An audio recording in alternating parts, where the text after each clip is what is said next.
गुरु साक्षात् परं ब्रह्म तस्मै श्री गुरवे नमः। विश्वं दर्पण दृश्यमान नगरी तुल्यं निजान्तर्गतं पश्यन् आत्मनि मायया बहिर्भूतं यथा निद्रया यः साक्षात् कुरुते प्रबोधसमये स्वात्मानमेवाद्वयं तस्मै श्रीगुरुदेवाय नमः। श्री दक्षिणामूर्तये। नारायण नारायण नारायण नारायण। 26 मई, आज हम लोग 9 मई का नहीं करेंगे, 26 मई का करेंगे। आनंद रस रत्नाकर। 2 प्रसंग हैं, शीर्षक एक ही दिया है, बंद किवाड़ खुल जाएंगे। ये भी रखते थे ना 25 मई वाला भी। 25 मई वाला भी नहीं, वो जो ऑलरेडी रिकॉर्ड हो चुके हैं वो नहीं करेंगे। बंद किवाड़ खुल जाएंगे।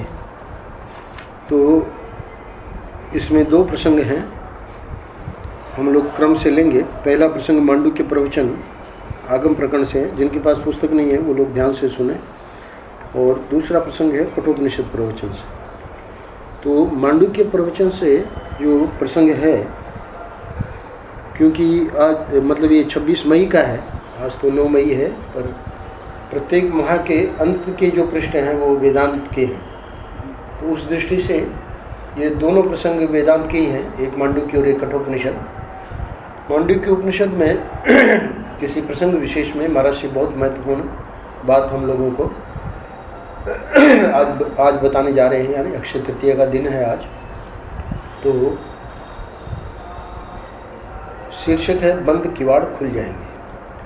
अब ये जो किवाड़ वाली बात है, ये 2 जगह आती है आनंद रस रत्नाकर में। एक जगह इस रूप में आती है कि किवाड़ खटखटाओ, ठाकुर जी खोलेंगे और खोल के अंदर ले लेंगे, है ना, और लेकर फिर अपनी कोई शर्त मत रखना, क्योंकि अब एक बार जब अंदर ले लिया अब कोई शर्त मत रखना। यहाँ पर भी शीर्षक है बंद किवाड़ खुल जाएंगे, पर उस प्रसंग से ये थोड़ा भिन्न है, क्योंकि ये उपनिषद का प्रसंग है, मांडुक्य उपनिषद। वहाँ जो है एक भाव का प्रसंग है, भक्ति का प्रसंग है। तो भक्ति के प्रसंग में किवाड़ खुलना और ये मांडुक्य के मतलब उपनिषद के प्रसंग में किवाड़ खुलना, इसमें क्या अंतर है, तो इसको थोड़ा सा हम लोग समझ लें, तब ये आज का जो है प्रसंग स्पष्ट हो जाएगा। यहाँ पर अंत में महर्षि ने बताया है बंद किवाड़ खुलने का अर्थ है आवरण भंग, यानी आवरण ही किवाड़ है और खुल जाएंगे मतलब आवरण भंग हो गया। तो ये आवरण भंग जो है ये वेदांत का एक पारिभाषिक शब्द है। तो इसके पूर्व में हमारे अंदर क्या अशुद्धियां हैं उसका वर्णन आया है।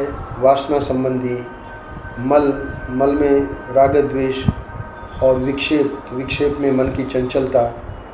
तो ये जो अशुद्धियां हैं, इन अशुद्धियों के हटाने के बावजूद भी काम नहीं बनता है।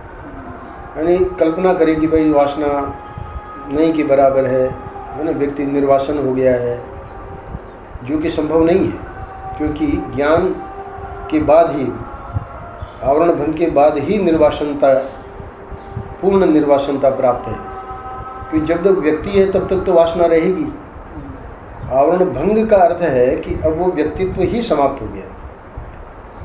व्यक्तित्व समाप्त हो गया मतलब वो व्यक्ति नहीं रहा, चला गया ऊपर, ये अर्थ नहीं है। ये जो अहम, कल हम लोग कह रहे थे कि ये जो छोटा वाला अहम है, मिथ्या अहम, ये जब तक समर्पित नहीं होगा तो मुख्य अहम, यानी वो जो हम कह रहे थे अनन्य शरणागति, कल जो लोग नहीं थे तो उनके लिए मैं दोहरा देता हूँ। एक है साधन शरणागति, एक है पाक शरणागति और एक है अनन्य शरणागति।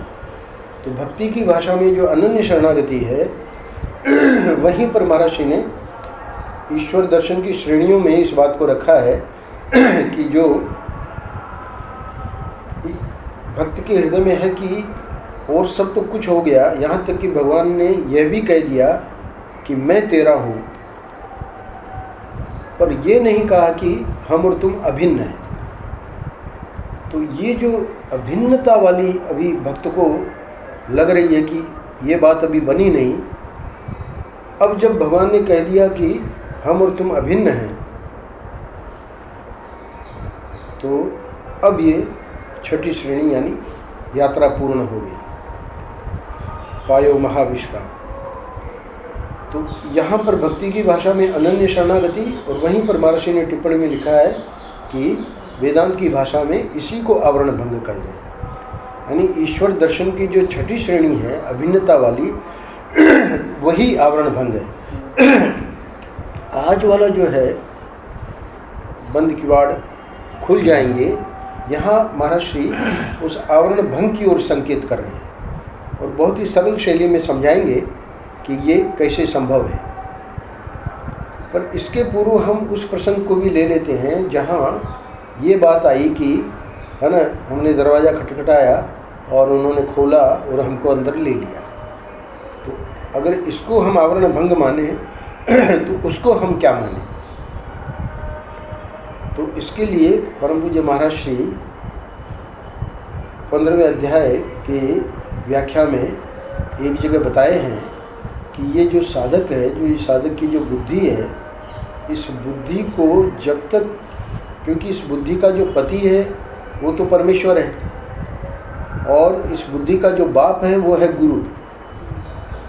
तो जब तक इस बुद्धि की शादी नहीं हो जाती परमेश्वर से, जब तक ये बुद्धि है ना अपने पति के पास नहीं पहुंच जाती, तब तक इसको अपने बाप के घर में रहना चाहिए।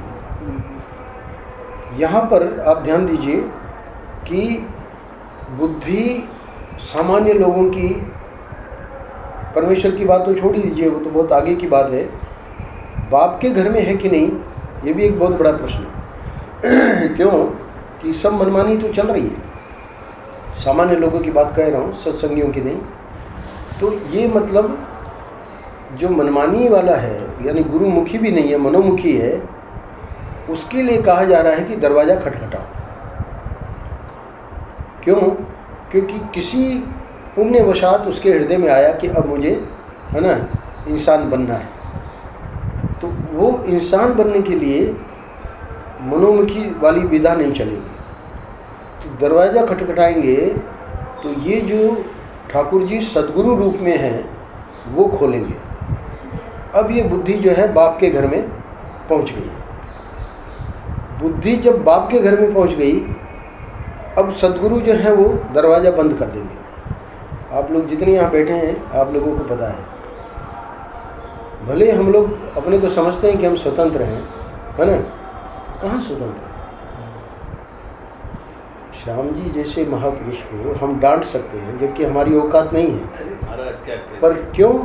क्योंकि उन्होंने दरवाज़ा खटखटाया, है ना, और साईं ने दरवाज़ा खोल के इनको अंदर ले लिया। अब अंदर ले लिया तो गुरुओं को करना ही है काम, है ना। तो इसका अर्थ है कि बाप के घर में बुद्धि का रहना एक बहुत बड़ी उपलब्धि है। क्यों? क्योंकि वहाँ मन जो है वो मनोमुखी से अब गुरुमुखी बन रहा है ना, तो उसके जो संस्कार हैं वो तो कहीं नहीं जाएंगे, वो तो रहेंगे ही रहेंगे। पर अब एक जो उसने व्यक्ति विशेष ने जो ये समर्पण किया है, इसीलिए आनंदमयी माँ का वाक्य मैंने कल भी कहा था कि जिस क्षण हम गुरु के चरणों में अपने को समर्पित करते हैं उसी वक्त हमारा काम बन गया होता है। ये वाक्य कोई साधारण नहीं है। क्यों? क्योंकि अब वो व्यक्ति भले मनोमुखी हो जाए, छोड़ दे, कुछ भी कर ले, पर वो गुरु नहीं छोड़ेगा। शिरडी के साईं बाबा की एक पुस्तक मुझे इंग्लैंड में मिली थी, वहाँ पर शिरडी के बाबा ने ही ये बात कही की थी कि गुरु की पकड़ सिंह के जैसे होती है। ये जो टाइगर होता है ये अपने शिकार को पकड़ लेता है तो ये छोड़ता नहीं। ये डिस्कवरी वगैरह में आप चैनल में देखिए कैसे हाथी जैसा महान पशु और ये कैसे सिंह उसको, है ना, उसके अपना शिकार बनाता है, देखने लायक है। तो ये गुरु का सिंह से उपमा दी। हमारी पकड़ तो छूटनी है, पर इनकी पकड़ जो है वो कभी नहीं छूटेगी। तो सदगुरु जो है, ईश्वर ही सदगुरु के रूप में आके, है ना, इसको अंदर लेते हैं और अंदर लेके किवाड़ी बंद कर लेते हैं। अब ये तो अपनी शर्त लगाएगा ही लगाएगा, क्योंकि मनोमुखी है ना। उसको कहो इतने बजे आओ, अपने आराम से आएगा। कहीं हमने फ़ोन किया था, आपने उठाया नहीं, हम क्या करें, है ना। यानी कोई भी उसकी विदा गुरु देखेंगे, गुरु, हम इनके गुरु नहीं, हम तो गुरु भाई हैं, पर गुरु लोग देखते हैं। जैसे हम शिष्य बन गए महाराज जी के, महाराज जी कह रहे आँख के मरीजों को देख लो, क्योंकि हम यहाँ रहेंगे ही नहीं। और गुरु करे भी तो क्या करें भाई, दरवाज़ा हमने खटखटाया, हमने कहा सन्यास दो हमको, है ना। उन्होंने तो नहीं कहा कि हम तुमको सन्यासी बनाएंगे। शिष्य हमने कहा कि आप बनाइए, है ना। उन्होंने नहीं कहा कि हमारे शिष्य बनो, तुम डॉक्टर हो। लीला रूप में हमको ज़रूर कहा कि वो बहुत पैसे वाला है इसका तो वो तो बहुत आगे की लीला है ना। और यहाँ जो है गुरु देख रहे हैं कि भाई देखो, हमने तो इसको कुछ नहीं कहा, ये स्वयं आया। और अब जब हम कह रहे हैं तो कह रहे हैं कि हम यहाँ से चले जाएंगे। तो सिर्फ श्याम जी की कहानी नहीं है, हम सब की कहानी, जितने यहाँ बैठे हैं, है ना, हमारे सामने जो बैठे हैं उनको छोड़ के, और हम सब लोगों की यही कहानी है। क्यों? क्योंकि मनोमुखी जो हमारा जो मतलब स्टाइल है, वो वहाँ समझ गए भाई अब गुरु हैं, गुरु के चरणों में आ गए हैं, है ना। पर गुरु को ठीक है परमार्थ पता है, पर व्यवहार कहाँ पता है। ठीक है, गुरु भी चुप बैठते हैं क्योंकि उनको व्यवहार पता नहीं। व्यवहार जब शिष्य जी को ही पता है तो अपना व्यवहार करता रहे, पर उसको बाहर तो नहीं जाने देंगे ना। अब बेचारा वो सोच रहा है कि भाई मैं व्यवहार तो बड़ा कर रहा था, है ना। 1 महीने में कह रहे हैं 20 दिन बाहर रहते थे, अब 1 महीने में 30 दिन, है ना। वो हमारे यानी 20 दिन हमको छुट्टी होती थी, 10 दिन ही हमको सहना पड़ता था। अब पूरे के पूरे यानी 1 महीना यानी 365 दिन। और ये भी देखो, कल महाराज जी सुना रहे थे, वो जो आप ले जा रहे हैं उसमें सुना रहे थे कि एक गुरु ने योगक्षेम की बहुत बढ़िया व्याख्या की। बोले योगक्षेम गुरु कर रहे थे, है ना। शिष्य को गुफा में रख दिया, मधुपुर के बाबा की है कथा। तो वहाँ उसने बस इस गुफा में रहना है, 11 साल सूर्य चंद्रमा आकाश इसका दर्शन नहीं होने दिया। गुफा में ही रहोगे, है ना। टट्टी पेशाब सब गुफा के अंदर, वो सब सुविधा कर दी थी। और स्वयं गुरु उसको लेके, है ना, बाहर फेंकते थे। वो उनको गुरु को क्या करना था कि इस शिष्य को एक इतनी ऊंची स्थिति में पहुंचाना था। वही आगे चल के मधुपुर के बाबा बने। मधुपुर के बाबा की कथा है कि कैसे उन्होंने गुरु योगक्षेम कर रहे थे, है ना। तो महाराज ने बड़ा मतलब अच्छा चित्रित किया। तो यहाँ पर भी गुरु ने हमको अंदर ले लिया और ठाकुर जी ने गुरु रूप में आके हमको अंदर ले लिया। और अब हमको बाप के घर में रहना, गुरु के घर में रहना, यानी गुरु की आज्ञा का पालन करना। तो जितने अंशों में हम वो कर पाएंगे उतने अंशों में हम देखेंगे कि हमारी जो है आध्यात्मिक उन्नति हो जाती है। अब इसके आगे की विधा है कि अब गुरु को देना है ना ठाकुर जी को, यानी अब ये जब योग्य हो जाएगा तब इसका वर्ण ठाकुर जी करेंगे। तो ये जो ठाकुर जी के वर्ण की विधा है, ये है बंद किवाड़ खुल जाएंगे। यानी एक कल्पना करें कि हम यहाँ तो आ गए, अभी एक कक्ष और है, यहाँ तो मतलब वो उस प्रकार कक्ष नहीं है, पर एक कल्पना करें कि एक कक्ष और है, तो उसके किवाड़ अभी नहीं खुले। तो वो जो आवरण है तो वो कब खुलेगा उसको सुनिए। निषेध शास्त्र का अवलोकन करें, यह नहीं, यह नहीं, यह नहीं, परमात्मा को बताने की तरकीब यही है। यानी यहाँ महाराष्ट्र इतना ही कह रहे हैं इस वाक्य में कि नेति नेति शब्द हमारे बृहदारण्यक उपनिषद में कई बार आया है। तो नेति नेति का अर्थ क्या है उसका थोड़ा सा संकेत कर रहे हैं। ये जितना जो दिख रहा है ना, कारण रूप से, अक्षर रूप से, उसका भी निषेध है, और अक्षर रूप से उसका भी निषेध है। तो क्षर और अक्षर दोनों का निषेध हो गया। तो नेति नेति, पहली नेति से क्षर का निषेध, दूसरी नेति से अक्षर का निषेध। कार्य का निषेध, कारण का निषेध। कार्य कारणातीत परमात्मा, बस एक ही बचा है ना। क्षर का निषेध, अक्षर का निषेध, तो अब कौन बचा? पुरुषोत्तम, है ना। तो निषेध शास्त्र का अवलोकन करें, यह नहीं, यह नहीं, यह नहीं, परमात्मा को बताने की तरकीब यही है। अब उसको महर्षि अपनी स्टाइल में सरल करके समझाते हैं, क्योंकि ये उपनिषद की बात, जैसे मैंने बताया ना कि राघव जैसे लोग भी जब आएंगे तो वो भी समझ सकें। तो एक बार एक सज्जन ने कहा कि हम ईश्वर को तो पहचानते ही नहीं हैं, इसलिए कोई झूठ मूठ ही आकर कह दे कि हम ईश्वर हैं तो हमको धोखा देगा ना, कैसे हम बचेंगे।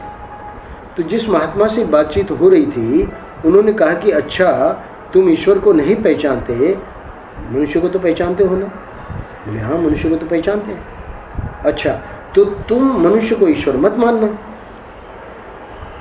बहुत इंपॉर्टेंट बात आ रही है यहाँ, क्योंकि सद्गुरु भी मनुष्य के रूप में ही आएंगे। यहाँ तक कि अवतार के समय ठाकुर जी भी मनुष्य के रूप में ही आएंगे, है ना।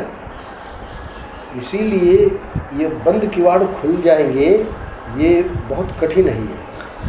ये घाटी जो है ये सामान्य नहीं है, क्योंकि सबसे पहले व्यक्ति की दृष्टि, है ना, उसी पर जाती है जो हमको कंट्रोल कर रहा है। एक तो है कि हम अपनी इच्छा से उसके बंधन में हैं, ऐसे लोग बहुत कम मिलेंगे। स्वेच्छा से बंधन वाले, मैंने बताया, योग भ्रष्ट महापुरुष ही होते हैं कि उनका काम तो पिछले जन्म में होने वाला था, पर किसी कारण विशेष से उनको ये जन्म लेना पड़ा। तो आप देखेंगे उनकी गुरु भक्ति, उनका समर्पण, है ना, बिल्कुल वो आदर्श रूप में ही हमेशा रहता है। चाहे ऐतिहासिक महापुरुष हो, चाहे इस समय के, है ना, जिनको हम जानते हैं। तो ये कह रहे हैं कि मनुष्य, जो भी तुमको समझ में आए कि ये मनुष्य है ना, अच्छा, तो तुम मनुष्य को ईश्वर मत मानना। माने यही ईश्वर को पहचानने की तरकीब होगी कि जिसको ईश्वर से भिन्न समझते हो कि ये ईश्वर नहीं है, उसकी ओर से अपना मन हटाओ। अब देखिए, हम लोग इस कक्ष में आ गए, स्वयं ठाकुर जी ही मनुष्य रूप में, गुरु सद्गुरु रूप में हैं, पर अगर किसी कारण से वो भी निष्ठा नहीं बन रही है कि ये साक्षात ईश्वर है, जैसे माँ जी ने अपने जीवन की बात बताई कि एक वाक्य हमने पढ़ा कि गुरु जो है वो पांच भौतिक शरीर नहीं होते। और आप सब लोगों ने देखा माँ जी के जीवन का आगे की जो यात्रा, तो यहाँ पर क्या कह रहे हैं? ये कह रहे हैं कि अच्छा, तो तुम मनुष्य को ईश्वर मत मानना। माने, अब आगे का वाक्य ध्यान से सुनिएगा, माने यही ईश्वर को पहचानने की तरकीब होगी कि जिसको ईश्वर से भिन्न समझते हो कि यह ईश्वर नहीं है, उसकी ओर से अपना मन हटाओ। इसीलिए श्रोत्रिय ब्रह्मनिष्ठ महापुरुष जो हैं वो हमेशा दुर्लभ रहे। इसीलिए देवर्षि नारद जी को कहना पड़ा, दुर्लभो अगम्यो अमोघश्च, ये हमेशा दुर्लभ हैं। बहु नाम जन्म नामंते ज्ञानवान माम प्रपद्यते वासुदेव सर्वमिति स महात्मा सुदुर्लभ है। दुर्लभ नहीं, सुदुर्लभ है। दुर्लभ के ऊपर और एक विशेषण लगा दिया कि अत्यंत दुर्लभ। तो अत्यंत दुर्लभ जो है श्रोत्रिय ब्रह्मनिष्ठ महापुरुष, उसमें तो फिर भी हम लोगों की, है ना, शायद हम लोगों की, शायद लगा रहा हूँ, हो जाए कि भाई ये तो साक्षात ईश्वर है ना। पर बाकी जो है ये मनुष्य बुद्धि, अब क्यों महर्षि कह रहे हैं और हम कह रहे हैं कि नहीं हम यहाँ से चले जाएंगे, क्योंकि साक्षात ईश्वर हमको कह रहे हैं, ये बुद्धि कहाँ है। और लोगों की बात छोड़ दीजिए, है ना, और लोगों का तो हम ये भी कह सकते हैं, चलो यहाँ बैठे हैं, वो तो सब लोगों ने कम से कम गुरुद्वार में तो मतलब अंदर तो है ही है, इतना तो हम मानेंगे। भले बीच बीच में मनोमुखी हो जाते हैं, वो बात छोड़ देते हैं, पर अन्य जो बाहर है ना, उनका तो कहाँ, उनका तो हिसाब, इनकी गणना ही नहीं है यहाँ पर। तो इसलिए ये देखिए, यही मैंने कहा कि जो टाइगर की जो है पकड़, महर्षि मुस्कुरा दिए। क्यों मुस्कुरा दिए? क्योंकि अब हम उनके उसमें आ गए ना, शिकंजे में। हमने कहा ना कि संन्यास दो, उन्होंने नहीं कहा कि तुम सन्यास लो। बस ये एक बहुत बड़ा जीव का सौभाग्य है। कहीं भी ऐसे पहुंच गया वो चरण उसके लिए, उस व्यक्ति विशेष के लिए, है ना, भले अभी उसको मनुष्य भाव बन रहा है, जो भी बन रहा है, क्योंकि वो भावना पांच भौतिक शरीर नहीं है, वो तो बहुत आगे की कक्षा है। इसीलिए वो तो एक दूसरा दुर्लभ दृष्टांत है जो माँ जी के जीवन में घटा, उसको सब पे अप्लाई नहीं कर सकते। पर हम लोगों के लिए ये अप्लाई हो रहा है कि चलो, अगर जो भी मनुष्य है, स्पष्ट कह रहा है शास्त्र, है ना, उसको ईश्वर मत मानो। यहाँ तक कि स्वयं सदगुरु अपने लिए कह रहे हैं कि भाई हमको ईश्वर मानने की ज़रूरत नहीं है।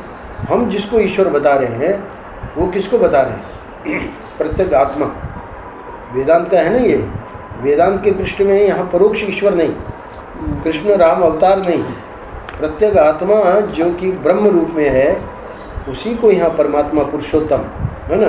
तो उस पुरुषोत्तम को हम कैसे जाने, इसकी विधा बताई जा रही है। थोड़ा सा कठिन है ये, जो जानकार है उनके लिए सरल है, पर जो प्रारंभिक लोग हैं उनके लिए कठिन है।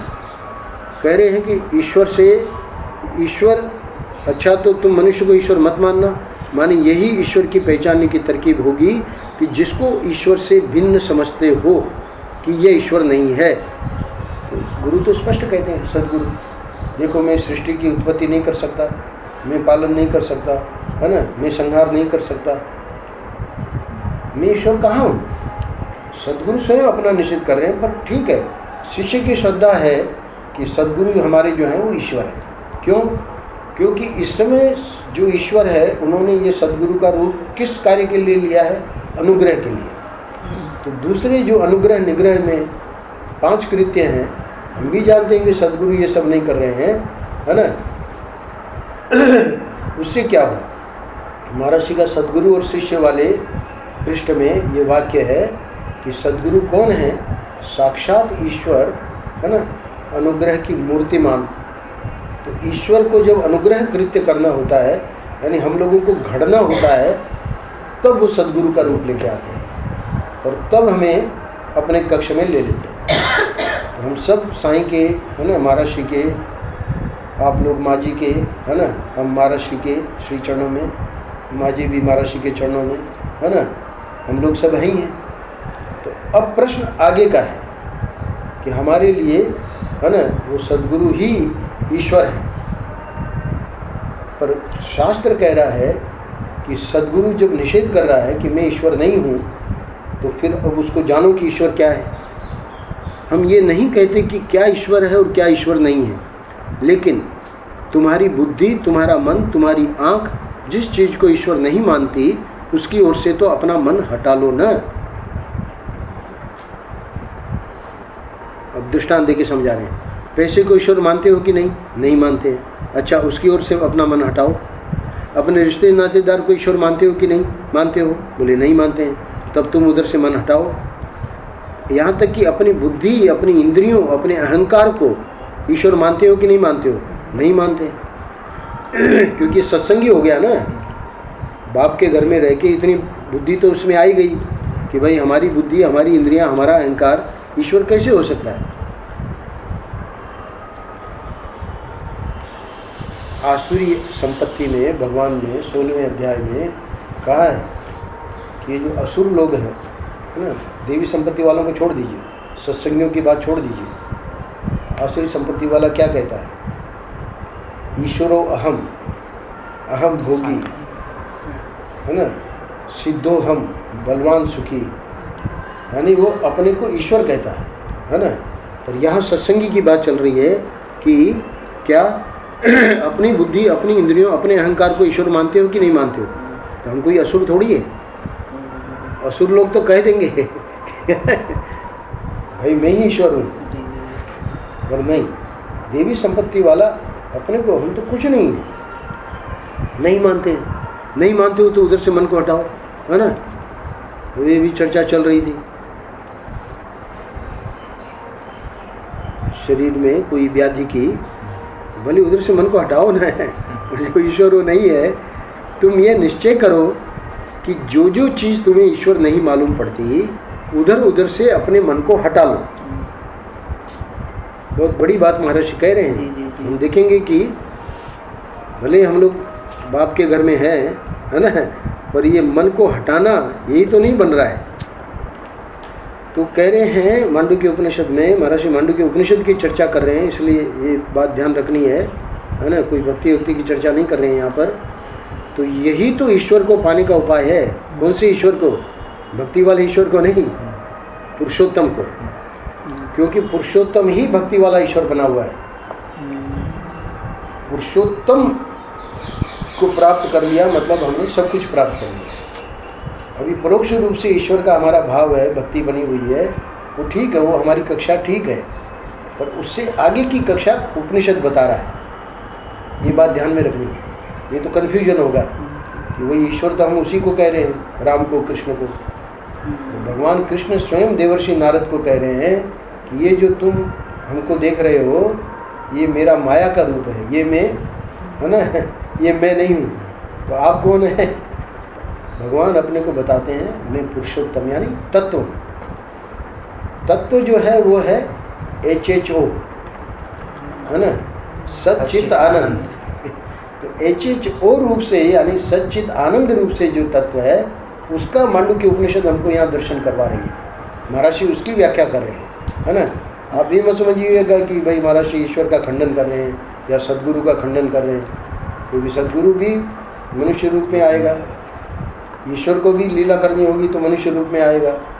तो यहाँ कह रहे हैं कि जो जो ईश्वर तुमको उपनिषद समझा रही है, उपनिषद की व्याख्या कर रहे हैं ना महर्षि, तो नाम रूप चाहे व्यष्टि का हो, हम लोगों का, चाहे समष्टि का हो, यानी कृष्ण राम का, वो जो है एक छोटी तरंग है, एक बड़ी तरंग है ना। उस दोनों तरंगों को समुद्र रूप से ही अपने को, क्योंकि दूसरी तरंग जो है वो तो कोई अज्ञानी नहीं है, ईश्वर जो है वो अज्ञानी थोड़ी है। तो वही तो इस जीव को, है ना, गुरु रूप में आया है, ज्ञान दे रहा है। वही ईश्वर जो है ना, वही ऋषि उपनिषद का ज्ञान दे रहे हैं।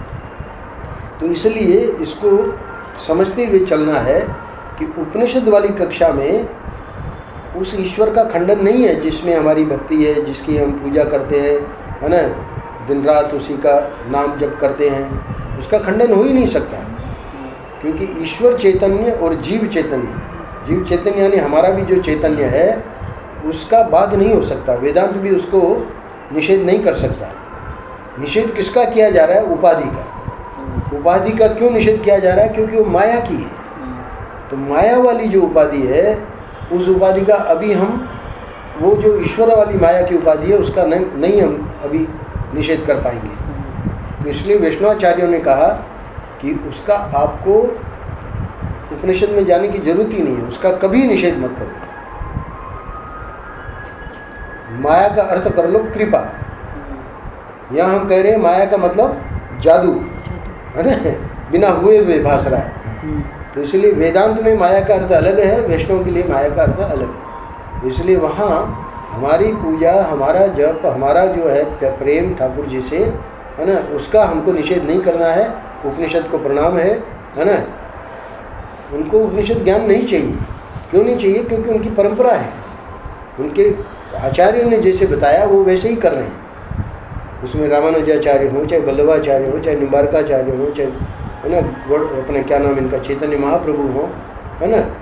तो इसलिए उनकी चर्चा चल ही नहीं रही, वो बिल्कुल अपने स्थान पर सही है। पर अगर हम शंकर अद्वैत को फॉलो कर रहे हैं और उसी में हमारा इस विश्वास है कि वही एकमात्र पारमार्थिक सत्य को बता रहा है, तब फिर ये मांडुक्य उपनिषद में बंद किवाड़ खुल जाएंगे। इसकी क्या हमको व्याख्या करनी पड़ेगी कि गुरु जो है, ईश्वर ही गुरु रूप में अंदर लेते हैं, अब वो छोड़ेंगे नहीं।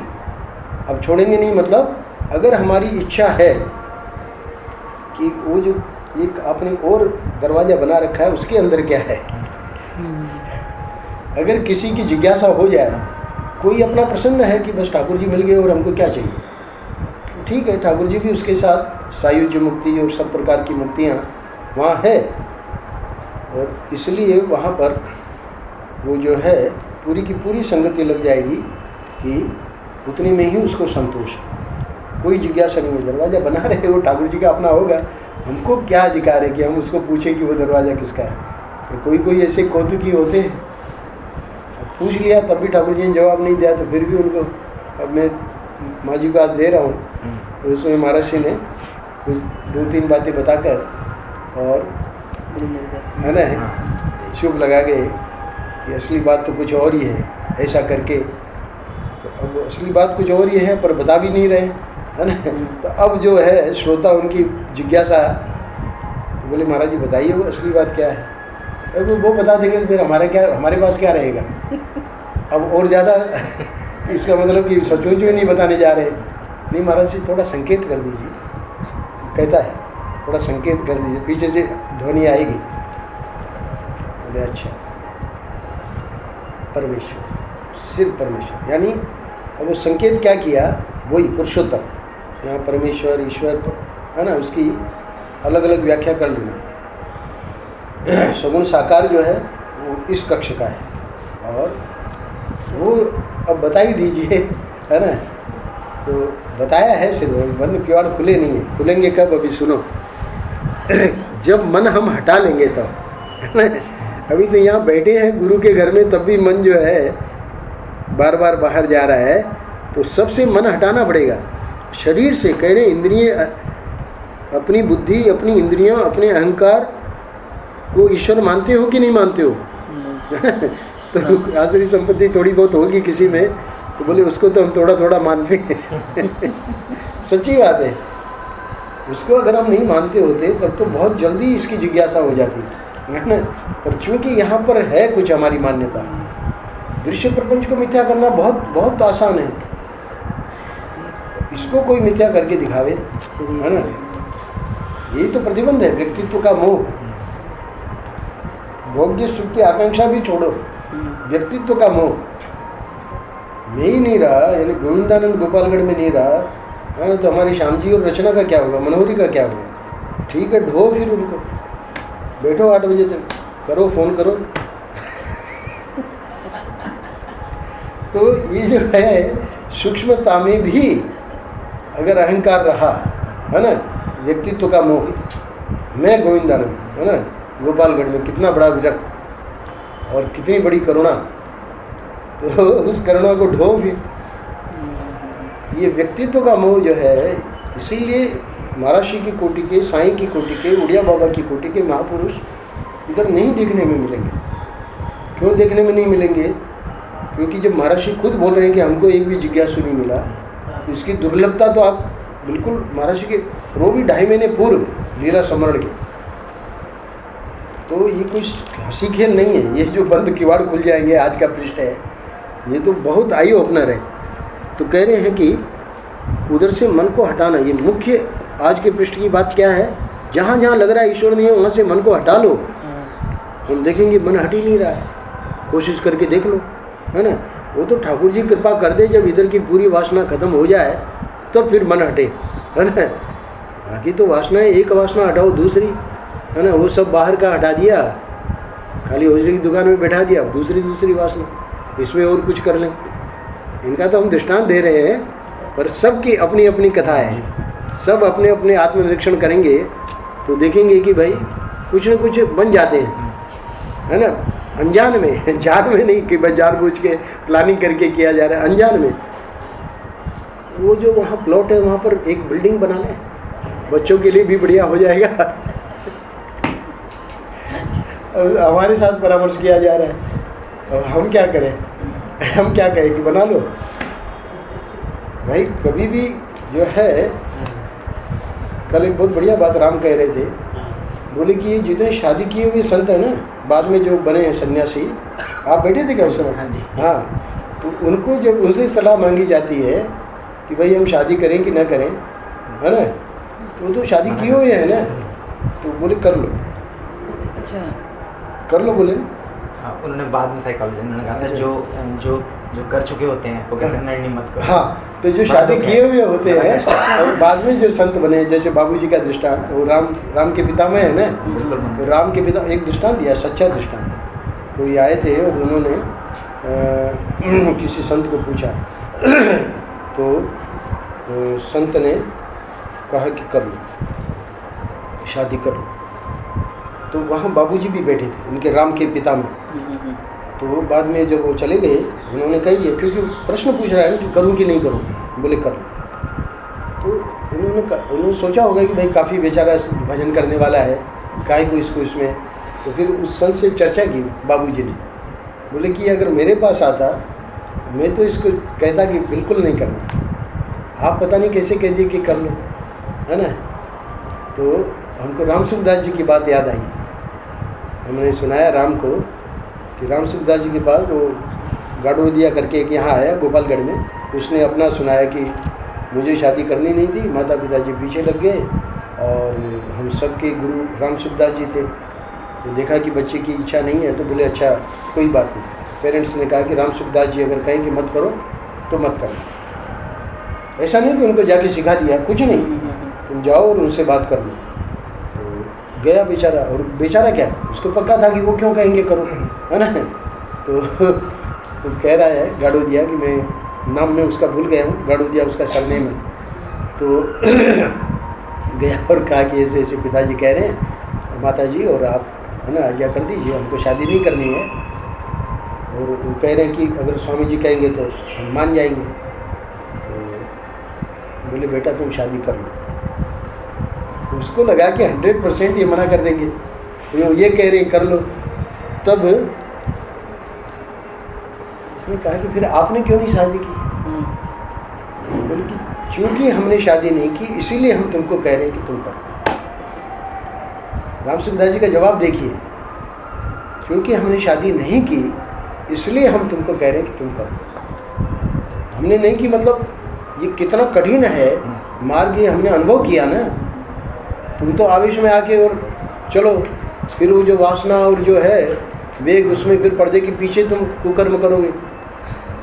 कहने का अर्थ ये है, तो वहाँ राम बता रहा था कि ऐसा देखा जाता है कि जो कर चुके हैं, है ना, तो उनको पता है बाबूजी कर चुके हैं, इसलिए वो कहेंगे कि भाई मत करो, क्योंकि इसमें कोई फंस कर निकल रहा।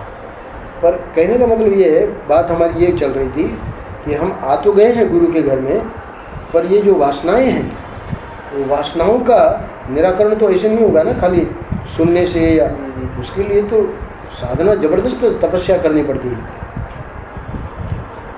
ऋषभ देव जी ने कहा है भागवत में कि ये शरीर जो मिला है ये तपाने के लिए मिला है। सभी बेटों को बैठा के, और जनता भी है, ये तप के लिए मिला है। बोले तप करने से क्या होगा, हमारा शरीर को क्यों तपावे? बोले तप करने से अंतःकरण शुद्ध होगा और तब जाके भगवान मिलेंगे। ये शरीर भोगों के लिए नहीं मिला है। बहुत सुंदर वहाँ ऋषभ देव जी ने भागवत में, ये शरीर जो है वो भोगों के लिए नहीं मिला। और देखिए भोगों का एक मतलब अनजान में ही भोगों के लिए हम लोगों की जो है इंद्रियां अनायास ही, ये आइटम बढ़िया बना, हाँ भाई ये तो दो, जरूर दो। संत लोग बिल्कुल उल्टा करते हैं। उड़िया बाबा जी महाराज जी कहते थे, है ना, इतने व्यंजन, इतना सब, और बस ले लो बेटा ले। यानी कभी उनको देखा ही नहीं गया कि कोई अच्छी वस्तु उन्होंने पाई हो। उड़िया बाबा जी का कई बार महाराज जी कहे, क्यों? क्योंकि संसार में सर्वश्रेष्ठ वस्तु का तो स्वयं ईश्वर है, और उनके लिए यह भोगों में कहाँ। और हम लोगों की कथा चल रही है कि कैसे भोगों में, है ना, अनायास हम लोगों का, तो ये बहुत कठिन है।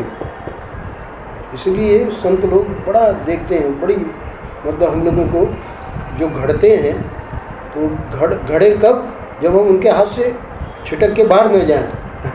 वो मूर्ति को घड़ रहा था मूर्तिकार, और उसको बहुत चोटें लग रही थी, तो वो अपना छिटक के बाहर निकल गई। उसको तो पूजा योग्य बना देता, मंदिर में स्थापित हो जाती, दुनिया भर के लोग उसकी, है ना, उसका माथा टेकते। और अब देखो उसका दुर्भाग्य, अपने को हटा लिया, नहीं बोले इतनी चोटें लग रही हैं, मैं नहीं सह सकता। यही है, यानी फिर भी इस जन्म में भले हम छिटक जाए, गुरु नहीं छोड़ेंगे। अगले जन्म में जब तक हम मुक्त नहीं हो जाते, यानी जब तक ये बंद किवाड़ नहीं खुल जाएंगे, वहाँ तक की जिज्ञासा ले जाएंगे। वो जिज्ञासा होके वहाँ तक, ये मुक्ति है, वेदांत की मुक्ति। गुरु की कितना बड़ी कृपा है कि मन हटाना हमको करना पड़ेगा। कह रहे हैं यही तो ईश्वर को पाने का उपाय है। अब देखिए ईश्वर का रोल क्या, जब ईश्वर देखेगा कि मेरे सिवाय इसको कोई दूसरी चीज भाती ही नहीं है, मेरे सिवाय इसको दूसरे किसी में दिलचस्पी ही नहीं है। अब आगे का वाक्य देखिए, तो ईश्वर तुम्हारे सामने अपने को कब तक छिपाएगा। यानी यहाँ गुरु बैठे हैं, नहीं ईश्वरी गुरु रूप में बैठे हैं, और वहाँ बंद किवाड़ी में ईश्वर बैठे हैं। तो अब जब जिज्ञासा हुई कि भाई अंदर क्या है, तो वो तो परमेश्वर है, पर वो हम बता देंगे तो फिर हमारे पास क्या रहेगा। जी। पर वो परमेश्वर जो है, अब वो कहाँ तक छिपाएंगे। अब देख रहे हैं कि इसकी बिल्कुल बस वहीं दिन रात वहीं बैठा है, वो दरवाजे की ओर ही देख रहा है, गुरु की ओर भी नहीं देख रहा है। यानी जिज्ञासा, श्रवण मनन निध्यासन, श्रवण मनन निध्यासन से अब कह रहे हैं कि बंद किवाड़ खुल जाएंगे और उसका साक्षात अप्रोक्ष हो जाएगा, है ना। दूसरा प्रसंग छोटा सा है, 2 मिनट में पढ़ देता हूँ। अच्छा, तो फिर इस आत्मा का ज्ञान होवे कैसे, इसको जाने कैसे। कि अरे भाई, किसी को ऊपर वाले प्रसंग का ही एक्सटेंशन है एक तरह से, हालांकि अलग अलग स्थल अलग अलग है, वो मांडुक्य है, ये कठोपनिषद है, पर we can fit into that. कि अरे भाई, किसी को 2 हीरा पहचानना हो और वह दोनों को सामने रख ले, तो जब तक दोनों को देखेगा तब तक दोनों को कैसे पहचानेगा। जब एक को गौर से देखेगा तो एक को पहचान जाएगा, और जब दूसरे को गौर से देखेगा तो दूसरे को पहचान जाएगा। एक साथ 2 उंगली भी नहीं दिखती है, और तुम एक साथ ब्रह्म और प्रपंच दोनों को पहचानना चाहते हो, है ना।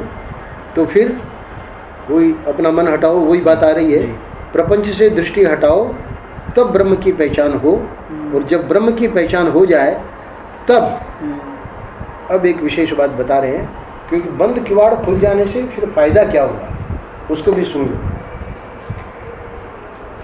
प्रपंच से दृष्टि हटाओ तब ब्रह्म की पहचान हो। हम आ गए गुरु कक्ष में, और गुरु ने कृपा करके अब ये वाला भी हो गया, बंद किवाड़ी भी खुल गई। अब देखिए क्या होता है, जब ब्रह्म की पहचान हो जाए तब प्रपंच क्या है ये मालूम पड़ जाएगा, क्योंकि ये फल दृष्टि है। क्या मतलब, यानी प्रपंच है ही नहीं, वो तो CHO ही है, सिवाय वहाँ समुद्र के और कुछ नहीं है। बोले तरंग है, फेन है, बुदबुद है ना। वो जितना भी तुम नाम ले रहे हो, तरंग, फेन, बुदबुद, वो सब जल ही है। तो वहाँ प्रपंच में जितना हमको बवाल दिख रहा था, है ना, शत्रु हैं, मित्र हैं, कुछ नहीं, वो सब ठाकुर जी ही है। तो प्रपंच क्या है ये मालूम पड़ जाएगा, क्योंकि ये फल दृष्टि है। साधन दृष्टि अलग है, सिद्ध दृष्टि अलग है। फल दृष्टि मतलब सिद्ध दृष्टि। तो सिद्ध दृष्टि से प्रपंच का असली स्वरूप पता लग गया कि ये, है ना, मैं घबरा रहा था क्योंकि मेरी परिच्छिन्न बुद्धि थी।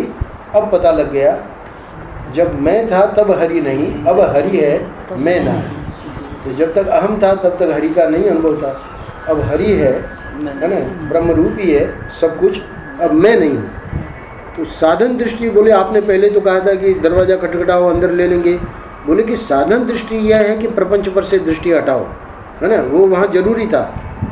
और ब्रह्म को पकड़ो, तो ब्रह्म को अब तुमने पकड़ा, अब तो सर्वम खलुइदं ब्रह्म। तो साधन दृष्टि और सिद्ध दृष्टि, साधन दृष्टि में ये करना पड़ता है, और सिद्ध दृष्टि में फिर सिवाय परमेश्वर के और कुछ नहीं। हरिओम तत्सत, हरिओम तत्सत, हरिओम तत्सत। इसमें 9 नंबर अखंड